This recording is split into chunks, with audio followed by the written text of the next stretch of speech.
Jeremias 24, vamos ler a partir do primeiro versículo. Então, o Senhor mostrou-me 2 cestos de figos, colocados diante do templo do Senhor. Isso ocorreu depois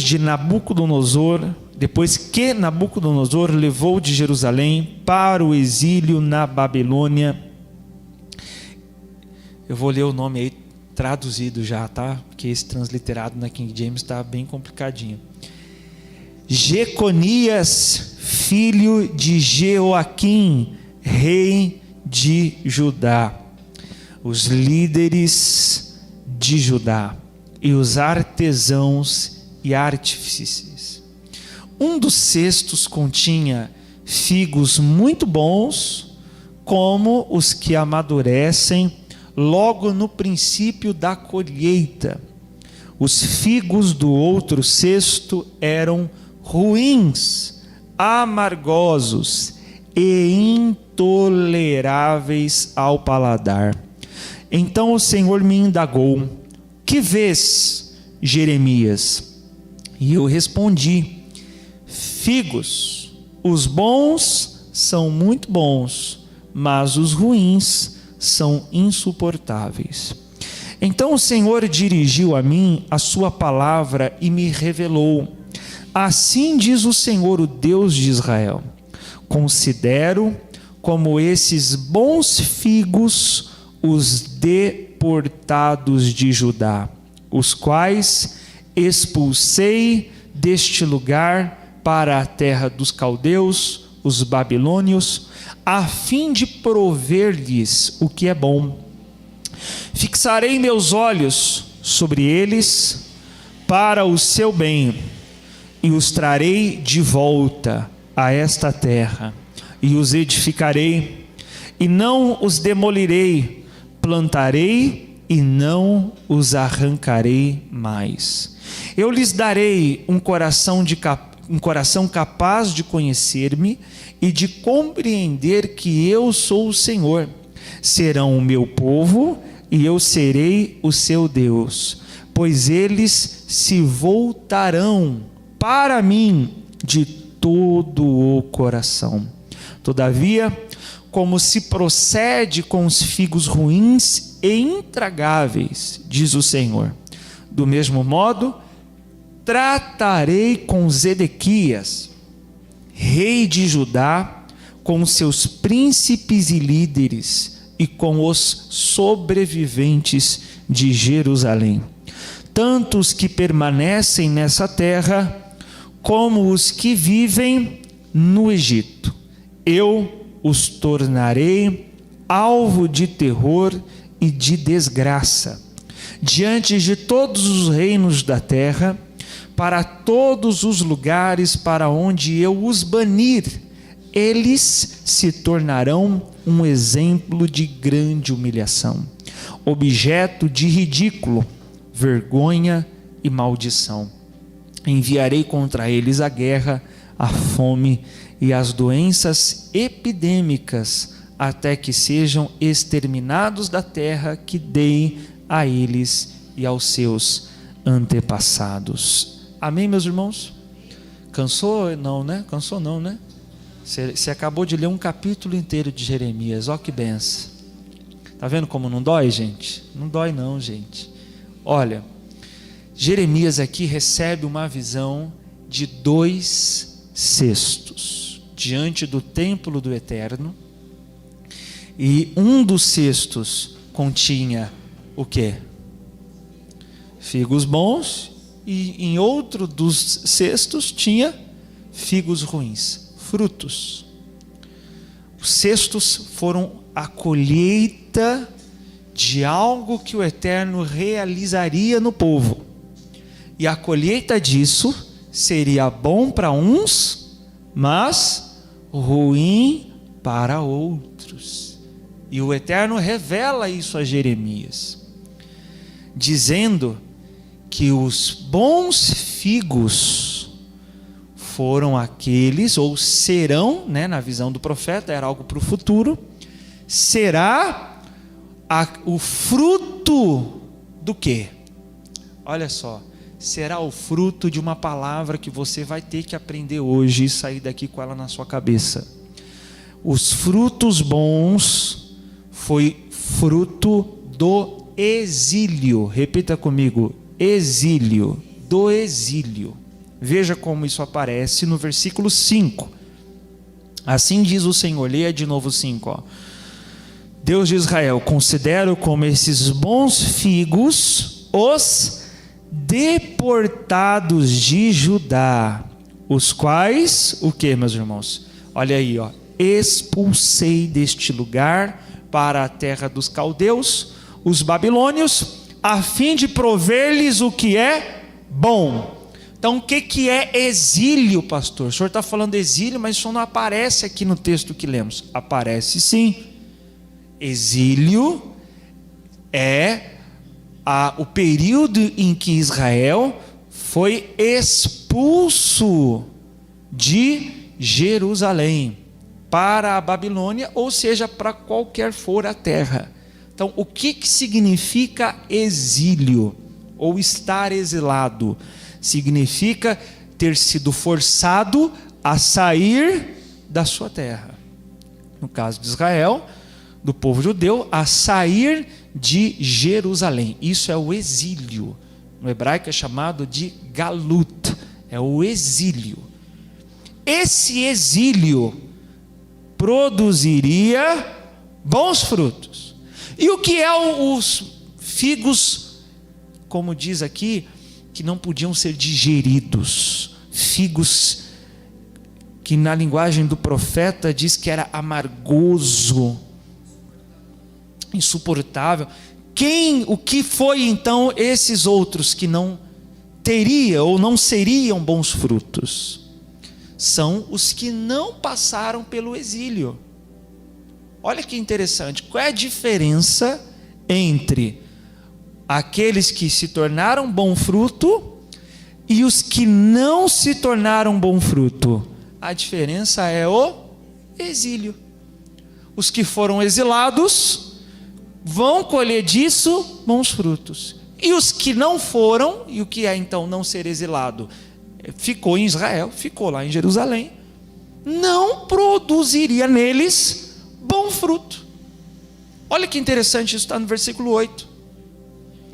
Todavia, como se procede com os figos ruins, essa é a palavra que eu queria lembrar, intragáveis, quer dizer, não dá para digerir, diz o Senhor, do mesmo modo, tratarei com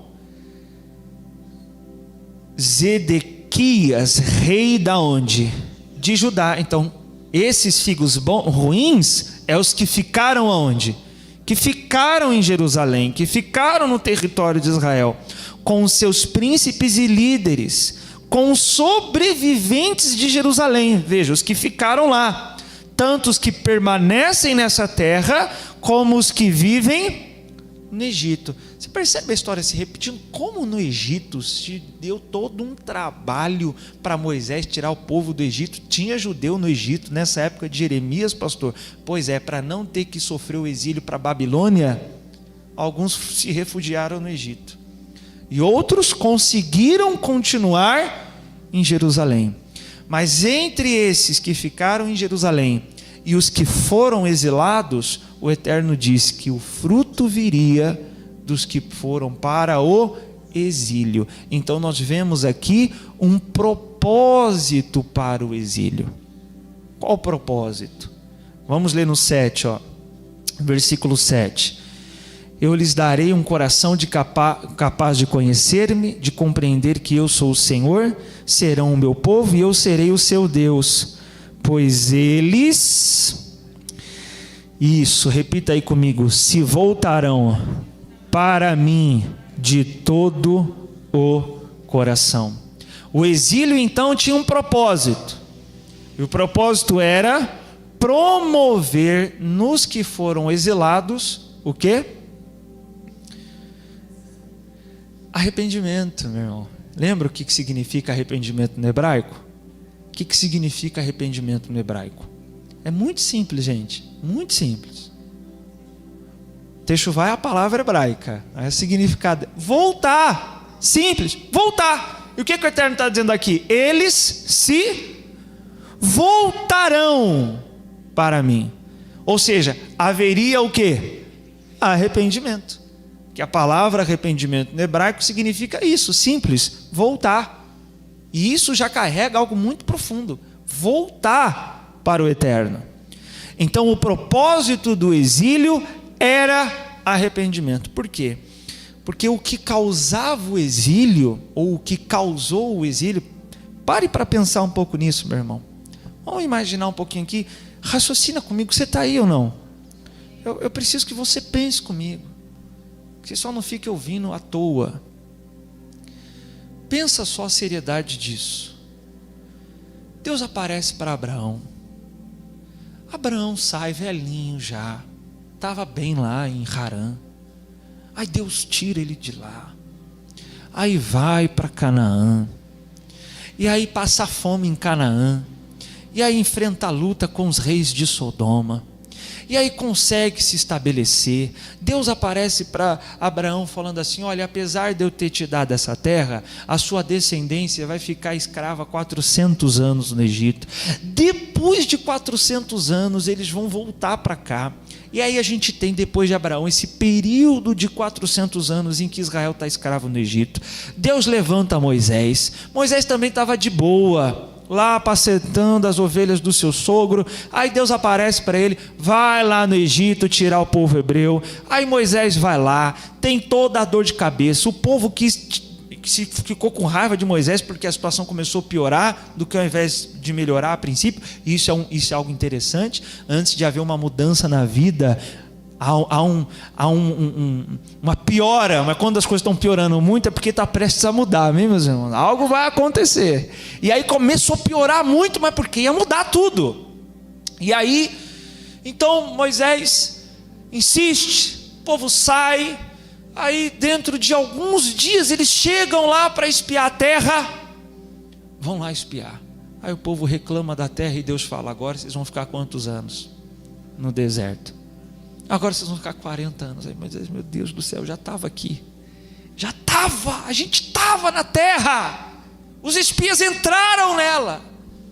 Agora mais 40 anos, aí fica 40 anos. Moisés, no final das contas, nem entra na terra.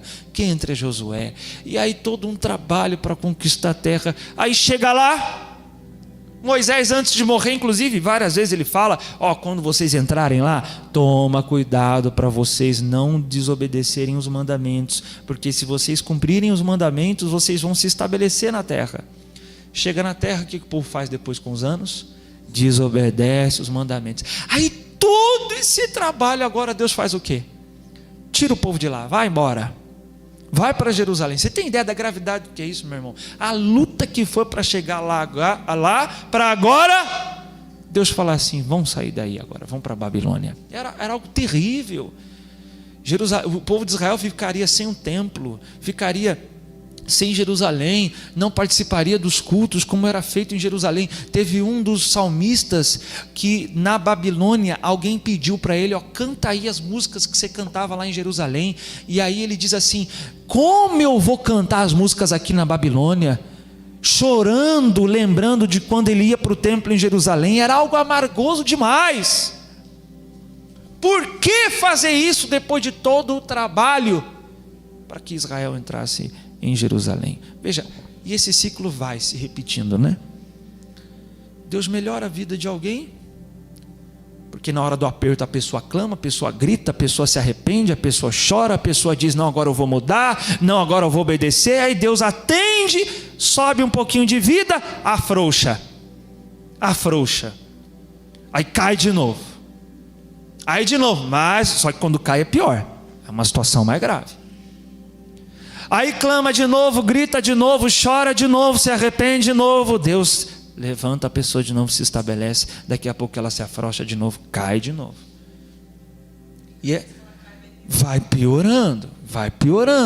Veja, assim foi. O retrato de Israel é isso aí. Esse ciclo.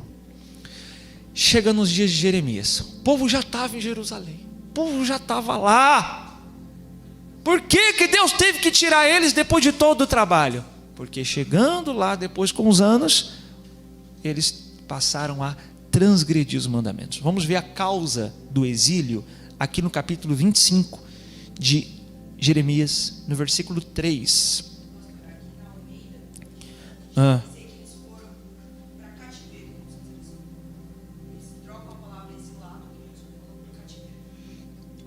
Na onde? Mas qual versículo? Fala cativeiro, né? É isso mesmo. O sentido é esse. É o sentido de ter sido levado para fora da sua terra como prisioneiro. Vamos ler o versículo 3 do capítulo 25 de Jeremias. O título na King James é esse mesmo. É os 70 anos de cativeiro. Olha aí, ó. Capítulo 25, versículo 3. Durante 23 anos a palavra do Senhor tem vindo a mim, desde o 13º ano de Josias, filho de Amon, rei de Judá, até o dia de hoje. E eu a tenho anunciado a vós, pregando-vos insistentemente. Mas vós não tendes dado o quê? Quantos anos pregando? 23 anos. O ministério está aqui em Mairink 4 anos. E às vezes a gente fica frustrado porque tem gente que não escuta. Irmão, quem sou eu, né? Quem sou eu na fila do pão? Jeremias pregou 23 anos insistentemente. Então veja que antes de Israel ir para o exílio, Deus já estava o que, irmãos? Deus já estava dando sinal que ia acontecer. E Deus dá sinal, meu irmão. Somos nós que não ouvimos a palavra do Eterno. No 4 diz: de igual modo o Senhor vos mandou com insistência todos os seus servos, os profetas, contudo não destes atenção, tampouco inclinastes os ouvidos para ouvir. Quando vos alertavam, olha aí, qual que era a palavra dos profetas? Convertei-vos agora, cada um do seu mau caminho e da malignidade das suas atitudes, e habitareis na terra que o Senhor deu a vós e a vossos antepassados, desde os tempos da antiguidade e para sempre. Não sigais outros deuses para os servir e adorar, nem me provoqueis a ira com a obra de vossas mãos, e não trarei mal algum sobre vós. Entretanto, não me destes ouvidos, diz o Senhor. E assim me provocastes a cólera por meio do vosso procedimento, contribuindo para o vosso próprio mal. Portanto, assim afirma o Eterno dos Exércitos: visto que não destes ouvidos às minhas palavras, chamarei todos os povos do norte, diz o Eterno, como também Nabucodonosor, rei da Babilônia, meu servo, e os trarei sobre esta terra, sobre os seus moradores e sobre todas estas nações em redor. Eu os destruirei totalmente e farei que se tornem alvo de terror, de zombaria, vergonha e perpétua desolação. Farei cessar dentre eles a voz de exaltação, de júbilo e grande alegria, a voz do noivo, a voz da noiva, o som do moinho e a luz do candeeiro. Que aqui deve ser uma referência ao templo, né? O templo ia fechar e apagar a luz do candeeiro.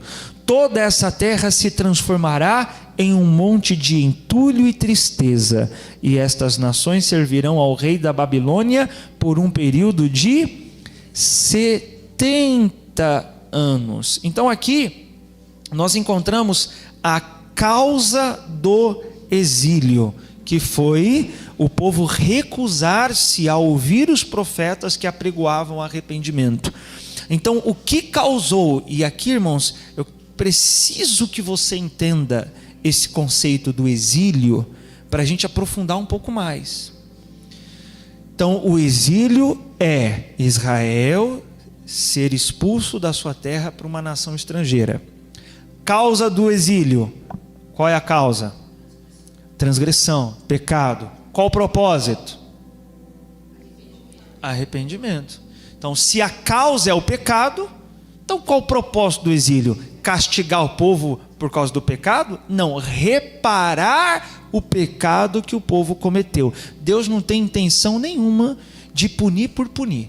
Deus não tem intenção nenhuma de castigar por castigar. Todas as ações do Eterno que se manifestam por meio de um juízo visam uma única coisa. Qual é, meus irmãos?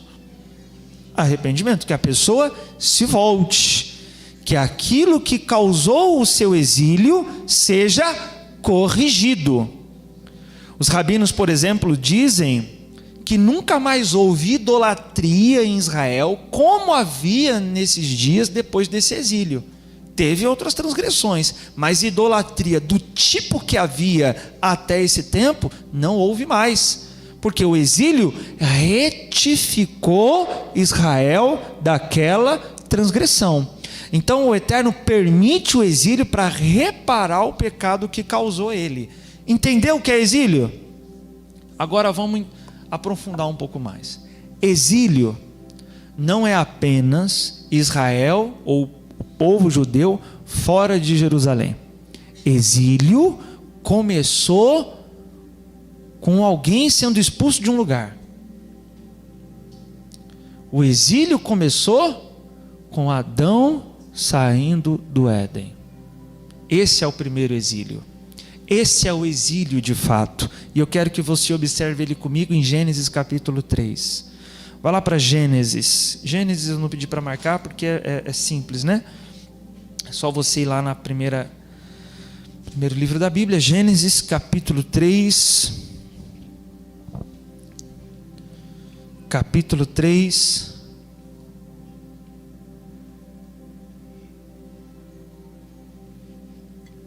No versículo 23, diz assim, Gênesis 3, no versículo 23, por isso o Senhor expulsou o ser humano do jardim do Éden e fez que ele lavrasse a terra da qual havia sido formado.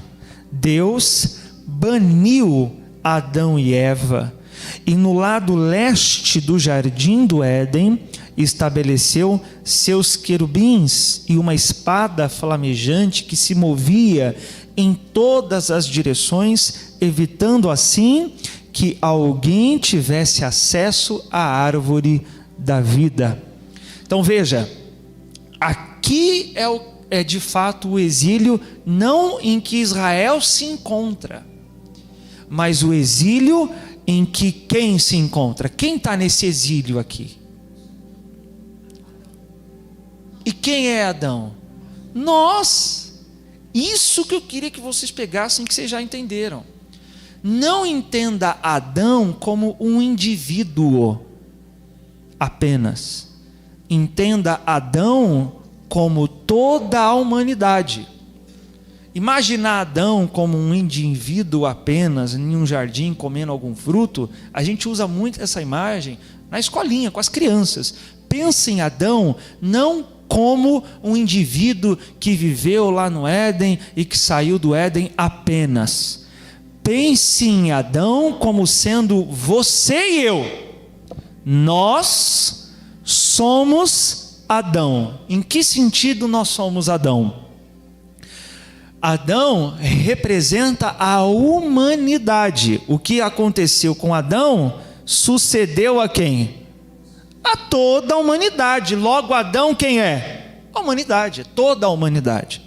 E Paulo é quem retrata Adão dessa forma. Por isso que no versículo 23 não diz Adão, diz quem? Deus expulsou quem? O ser humano, porque Adão representa o ser humano, a humanidade em si. Em Romanos capítulo 5, no versículo 12, só vou citar para os irmãos, Paulo diz assim: como o pecado ingressou no mundo por meio de um homem, e pelo pecado a morte, assim também a morte foi legada a todos os seres humanos, porquanto todos pecaram. Veja, Paulo trata o pecado de Adão não como o pecado de um indivíduo, mas como o pecado de quem? Da humanidade. Então eu tenho que me ver em Adão. Adão somos nós, a humanidade como um todo. Agora presta atenção nisso. Se Adão representa a humanidade como um todo, então a humanidade aqui nesse mundo está em quê, meus irmãos? Está no exílio. Então nós aqui nesse mundo, vou perguntar de novo, estamos no quê? No exílio. Nós estamos exilados. Não, pastor, exilado da onde? Porque é quase que o programa De Volta para Minha Terra, né? De volta para minha terra. Exilado da onde, pastor? Eu estou aqui em São Paulo, mas eu nasci lá na Bahia, então estou exilado da Bahia. Ou como um judeu que, por exemplo, viva aqui no Brasil e ele considere dessa forma: eu estou no exílio. Por que eu estou no exílio? Porque eu não estou em Israel. É só ir para Israel, pronto, acabou. Não é esse o exílio. O exílio da humanidade é ter saído da onde, meus irmãos? Do Éden, do Gan Éden. Nós estamos no exílio. E se nós estamos, se esse mundo aqui é um exílio, ou você tem dúvida que esse mundo aqui é um exílio? Quer ter uma ideia?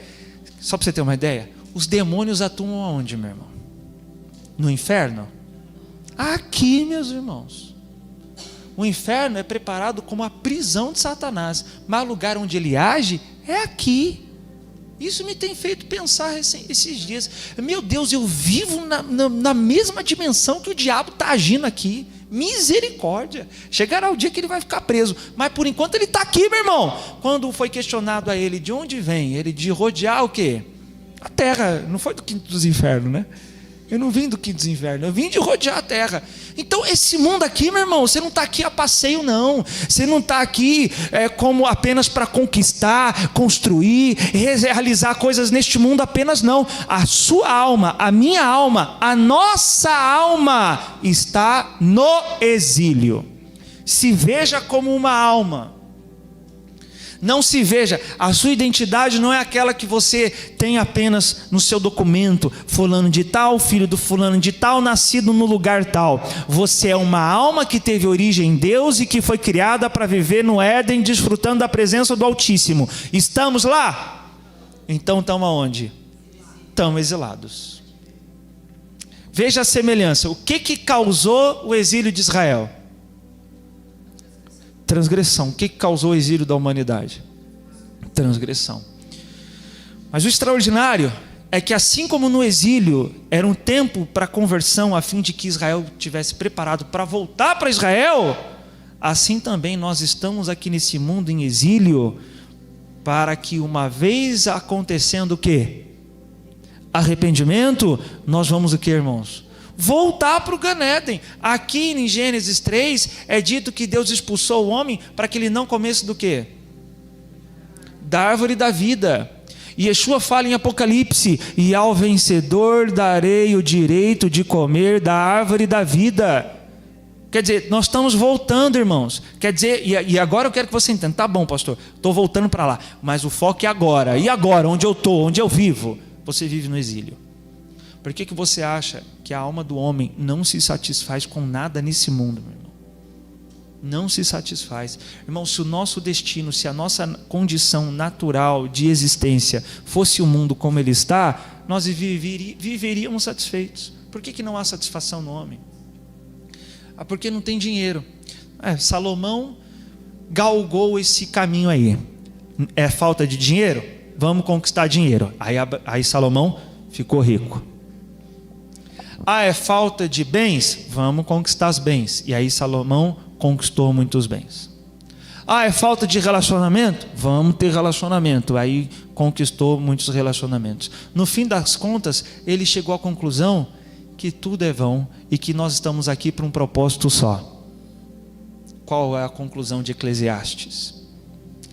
Obedeça a Deus e cumpra os seus mandamentos. Tema a Deus e cumpra os seus mandamentos. Quer dizer, Salomão entendeu: eu não estou aqui nesse mundo para desfrutar apenas. Não que não há desfrute aqui, mas o propósito principal aqui é arrependimento. A humanidade está em exílio. A alma do homem está em exílio. E quando você começa a entender dessa forma, então nós temos que trabalhar na nossa techuvá, ou seja, no nosso arrependimento, não apenas como indivíduo. Se nós somos Adão como um todo, se toda a humanidade é Adão, então o arrependimento para o qual temos que trabalhar é o arrependimento de quem? Toda a humanidade. Eu já me arrependi, reconheci Yeshua, agora eu abandonei meus pecados, mas agora você tem que contribuir para que outros também façam techuvá, retornem, porque enquanto tiver um irmão meu, e por irmão eu me refiro a outro ser humano, amém, meus irmãos? Porque nesse sentido, tratando nós como Adão, somos todos o quê? Somos todos irmãos. Então, enquanto um irmão meu não tiver feito ainda a sua techuvá, não tiver se arrependido, não tiver abandonado a idolatria, não tiver abandonado a transgressão, por mais que eu já tenha feito isso, a techuvá não está completa, porque a humanidade não retornou. O objetivo do exílio de Adão é para que toda a humanidade faça a techuvá. Agora, claro que isso está muito além das nossas condições, mas um contribuindo para com a techuvá do outro, para com o arrependimento do outro, estamos contribuindo para o nosso retorno para o Éden. Diga amém, meus irmãos. Estamos exilados nesse mundo. Veja, a palavra exílio no hebraico, isso aqui é um trocadilho no hebraico e eu preciso que você preste atenção para entender. A palavra exílio no hebraico, ela significa, ela é galut. E a palavra redenção, o que é redenção? É quando o homem sai do exílio e volta para a sua terra, que no nosso caso, essa redenção só vai acontecer quando estivermos de novo no Éden. Ainda não aconteceu completamente. Então a palavra exílio é galut. A palavra redenção é geulá. Olha que interessante. Você percebe na soronidade uma semelhança, mas na escrita também. Galut, que é exílio, e geulá, que é redenção, tem as mesmas letras, com diferença de uma só. Você pega a palavra galut e você acrescenta a letra Aleph, vira geulá, vira redenção. E a letra Aleph é a primeira letra do alfabeto hebraico, representa o 1. Logo, ela representa a unicidade de Deus, representa o eterno. Então, se a pessoa que está no exílio, ela acrescenta o eterno na sua vida, então o exílio vira redenção. Você pegou ou não? Foi difícil? O exílio vira redenção. Então nós estamos aqui para aqui no exílio conhecer o eterno, para aqui no exílio reconhecer o eterno, para aqui no exílio invocar o eterno. E se nós invocarmos o eterno, buscarmos o eterno, acrescentarmos o eterno aqui neste mundo, então aqui este mundo que é o exílio vai virar a redenção, vai virar a transformação de todas as coisas. Vamos ver como Yeshua fala disso lá em Lucas 15. Vai lá em Lucas 15. Lucas no capítulo 15.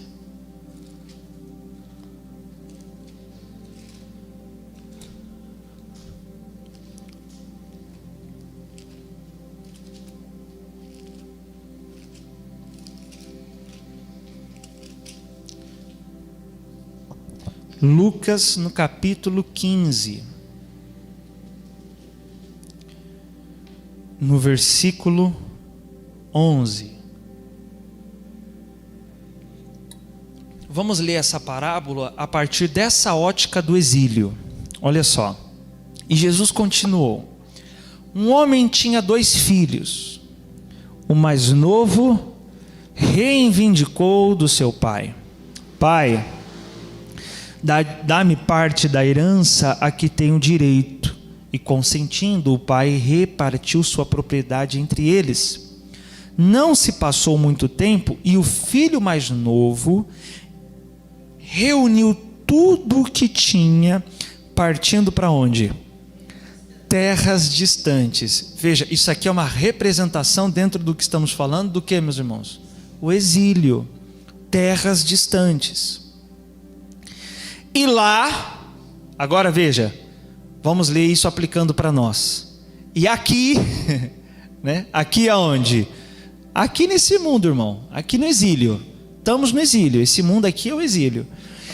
E aqui esbanjou todos os seus bens, vivendo de forma irresponsável. Veja, viver no Gan Éden, viver no Éden, exigia de Adão responsabilidade com a qual ele não esteve disposto a se responsabilizar, não quis. Então não quer? Tá bom, vai para o exílio. No exílio você não precisa de responsabilidade. Quer voltar? Então no exílio assuma de novo a responsabilidade. Então por que muitas vezes esse retorno para o eterno demora? Porque demora, meus irmãos. Nós somos lentos para isso. Porque nós não queremos as responsabilidades do retorno, da volta para o eterno. Vamos no versículo 14.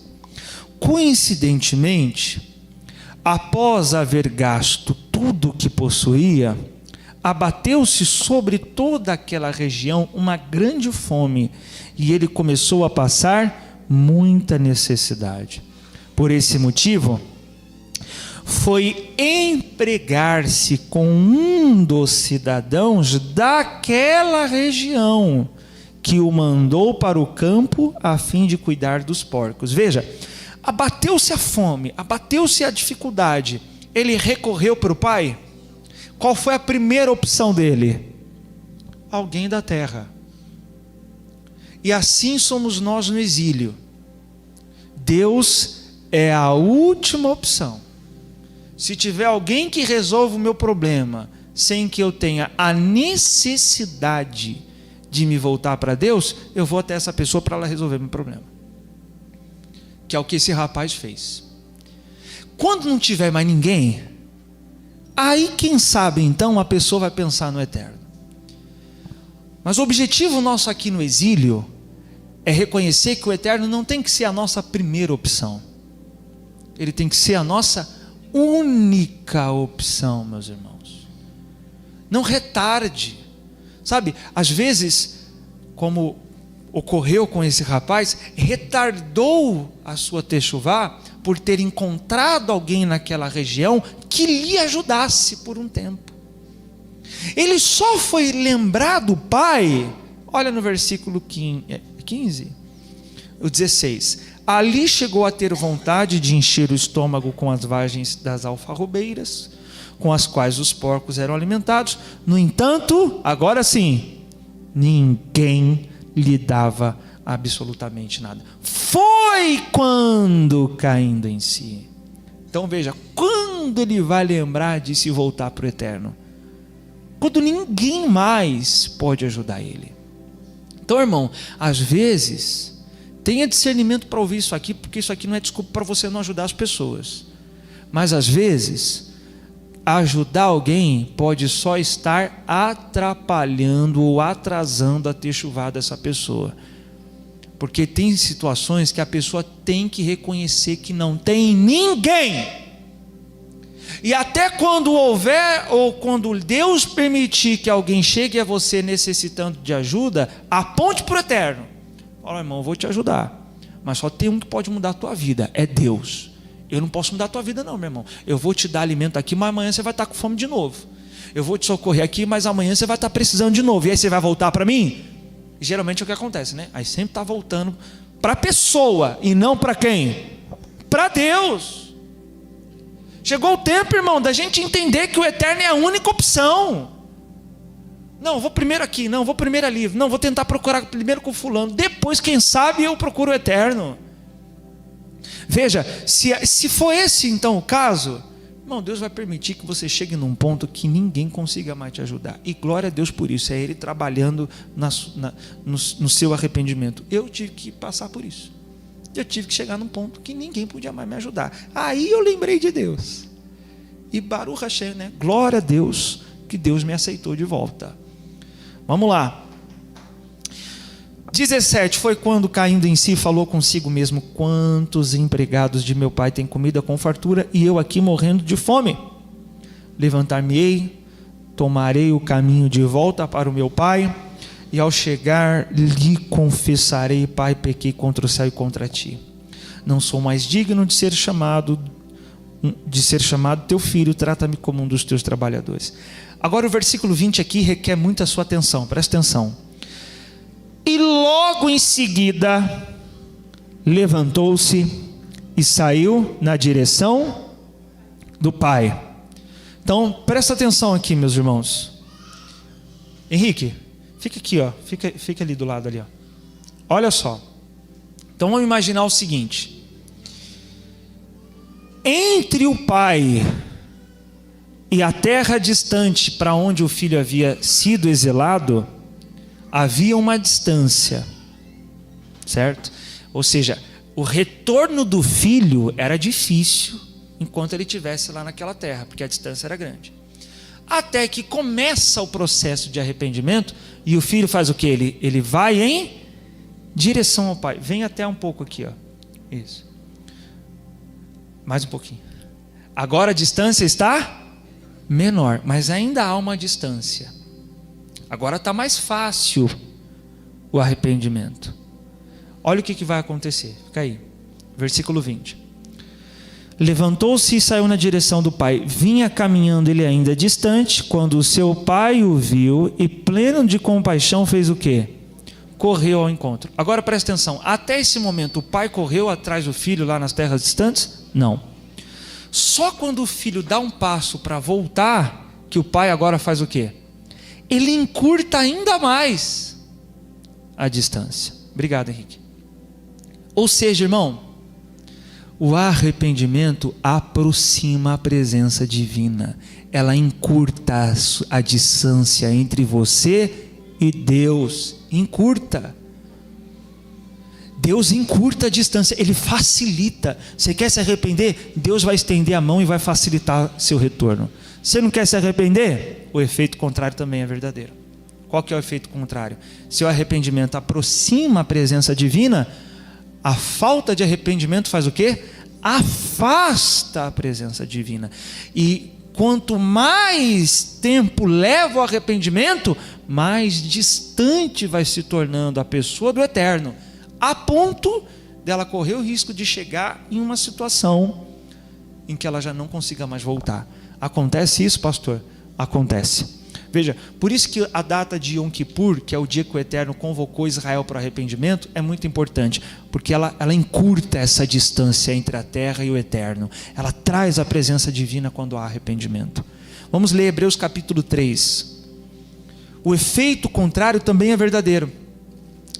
Enquanto o arrependimento encurta a distância da pessoa, entre a pessoa e o Eterno, a falta de arrependimento aumenta a distância. Vamos ler aí, Hebreus 3, a partir do versículo 7. Assim como proclama o Espírito Santo,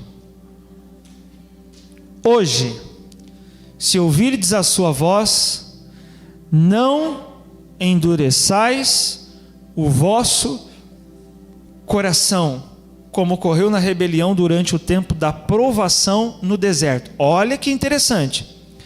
Não endureçais o vosso coração, como ocorreu na rebelião durante o tempo do que, meus irmãos?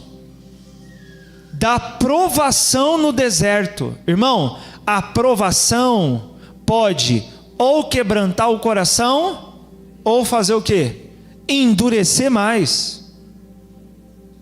Veja, diante de uma tribulação, a mesma situação pode quebrantar uma pessoa, que leve ela a cair em si. Meu Deus, por que isso tudo está acontecendo? Eu tenho que me voltar para Deus, eu tenho que rever minhas ações, não está certo. E ela começa a se quebrantar. Ou a mesma situação endurece ainda mais outra pessoa que diante de uma provação pode ter uma reação diferente, dizendo: cadê Deus? Por que está acontecendo isso comigo?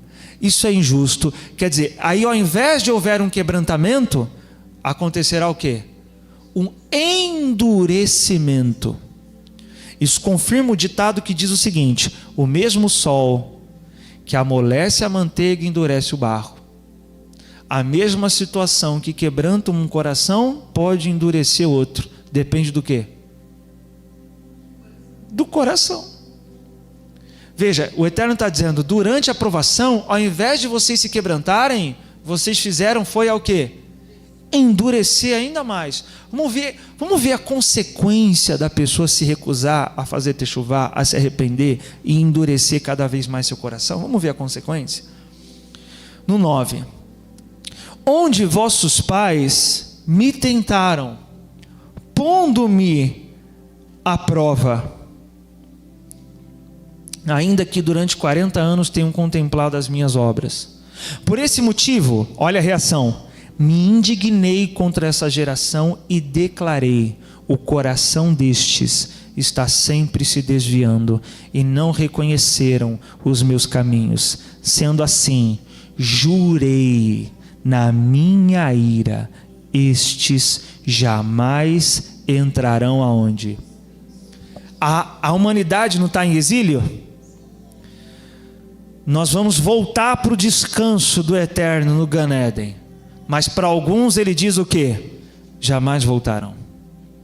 Quer dizer, que aqui no exílio, aqui no mundo, ou você se arrepende, ou, meu irmão, jamais entrará no descanso. E não pense você não, que se você não se arrepender e não se voltar para o Eterno durante essa vida que você tem, não pense você que você terá outra. Não pense você que você, não, eu não me arrependi, então eu vou reencarnar em outra vida, onde eu vou sofrer mais para poder me arrepender. E se eu não me arrepender, eu reencarno na outra, e assim eu vou ter infinitas oportunidades. Irmão, a Bíblia diz uma coisa: cabe ao homem morrer quantas vezes? Uma. E depois? Juízo. Hebreus diz: cabe ao homem morrer uma só vez, e depois disso vai acordar para o juízo.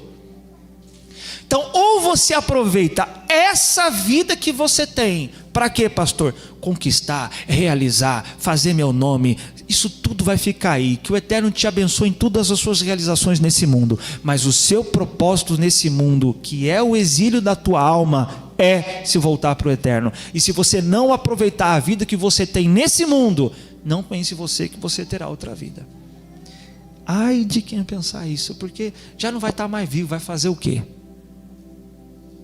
Por isso o Eterno fala: se no exílio vocês não se quebrantarem, nunca mais entrarão no meu descanso. O que significa que, diga, a porta do Éden pode se fechar para sempre.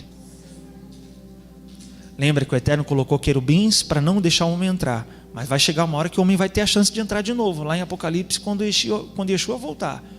Mas para algumas pessoas essa porta nunca mais vai se abrir. E o que fecha essa porta para sempre? Não arrependimento. A pessoa não se arrepender. A porta do retorno se fecha. E isso é um problema muito sério com o qual nós temos que tomar muito cuidado. E Yeshua disse: a porta que eu abro ninguém fecha, mas a que ele fecha ninguém abre. Então o dia que fecha, meu irmão, não tem como abrir mais. E isso é muito sério. Veja que por isso aqui no versículo 12 o autor de Hebreus vai continuar dizendo o seguinte: irmãos, tende então o quê? Muito cuidado, para que nenhum de vós faça o quê? Mantenha um coração perverso e incrédulo, que se afaste do Deus vivo. Lembra que eu disse que o arrependimento encurta a distância, mas a falta de arrependimento faz o quê? O efeito contrário, aumenta a distância. Então, se a pessoa mantém o coração perverso, e o que é manter o coração perverso? Veio uma chamada para arrependimento e ela se mantém na perversidade, a distância faz o quê? Aumenta. E o coração fica mais duro. O risco é chegar num ponto em que a pessoa não ouve mais, não se arrepende mais, e para ela a porta do Gan Eden vai se fechar para sempre. E isso é o que Hebreus vai dizer aqui. Olha só. 13. Pelo contrário, exortai-vos mutuamente todos os dias, durante o tempo que se chama hoje, de maneira que nenhum de vós seja o que, irmãos? Embrutecido pelo engano do pecado. Então o que o pecado vai fazendo com o coração? Embrutecendo. A palavra embrutecido que aparece no texto grego aqui significa inflexível. Veja, o coração com o tempo não tende a se amolecer, tende-se ao quê? Endurecer. Quanto mais pregação a pessoa escuta e mais ela demora para se arrepender, pior para ela. Porque mais vai ficando o que, irmãos? Endurecido o coração. A gente pensa que é o efeito contrário, né? Não, vai pregando, vai quebrantando. Depende. Está se quebrantando? Está confessando os pecados? Está reagindo? Porque se não está, o coração com a tendência não é se quebrantar. Com a tendência o quê? Se endurecer. E eu vou citar para os irmãos um exemplo da Torá. O exemplo de Faraó. Faraó recebeu do Eterno pragas sobre seu governo no Egito, com o intuito de quebrantar o coração dele. Mas em um dado momento aparece o seguinte versículo: o Senhor endureceu o coração de Faraó. E aí alguns vão sugerir o seguinte: o Faraó não se arrependeu porque Deus não quis que ele se arrependesse. Se assim fosse, por que Deus culparia Faraó por não se arrepender? Mas isso de fato está nas Escrituras. Deus endureceu o coração de Faraó. Porém tem um detalhe. Você está aí ou não? Só aparece que Deus endureceu o coração de Faraó na quinta praga. E nas outras? Por que ele não se arrependeu? Foi o coração de quem? Dele mesmo. E eu vou citar para os irmãos essas reações de Faraó a cada praga. Presta atenção.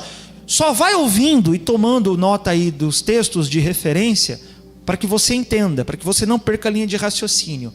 Na primeira praga, depois da primeira praga, Êxodo 7:22 é dito: o coração do Faraó se endureceu. Quem endureceu? Coração dele. Não foi o Eterno que endureceu, foi o próprio coração dele. Depois da segunda praga, Êxodo 8:15, assim que o Faraó percebeu que houve alívio ao seu redor, obstinou-se novamente em seu coração. Veja, a ação aqui é dele próprio. Quer dizer, já estava duro. Na segunda praga, ficou mais duro. Então na terceira, irmão, ia ser mais difícil ainda. Então teria que ter uma praga ainda mais forte. E aí vem a terceira praga. Depois da terceira praga, Êxodo 8:32, Faraó não cumpriu a palavra empenhada e, obstinando-se em seu coração, não deixou o povo partir. De novo, a ação aqui é de Faraó. Quarta praga, Êxodo 9:7, então o coração do Faraó, olha o detalhe, obstinou-se ainda mais e não deixou o povo partir. Agora sim, só na quinta praga é dito em Êxodo 9:12, contudo o Senhor endureceu o coração do Faraó. O que acontece então na quinta praga? Você não quer se arrepender? Então tá bom, agora que você não vai conseguir se arrepender mesmo. Já era, está entregue ao seu coração. Esse é o pior juízo que alguém pode receber. A porta do arrependimento se fechar para essa pessoa. E quando é que isso acontece?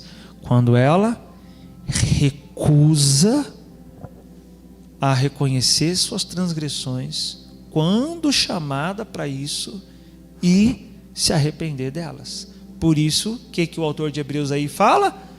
Vamos ler de novo 12? Por isso, tende muito cuidado, para que nenhum de vós mantenha um coração perverso e incrédulo, que se afaste do Deus vivo. Muito cuidado. O comentarista Orton Willey fala o seguinte: a palavra tende muito cuidado está no imperativo presente, que expressa algo contínuo, ou seja, tende sempre cuidado.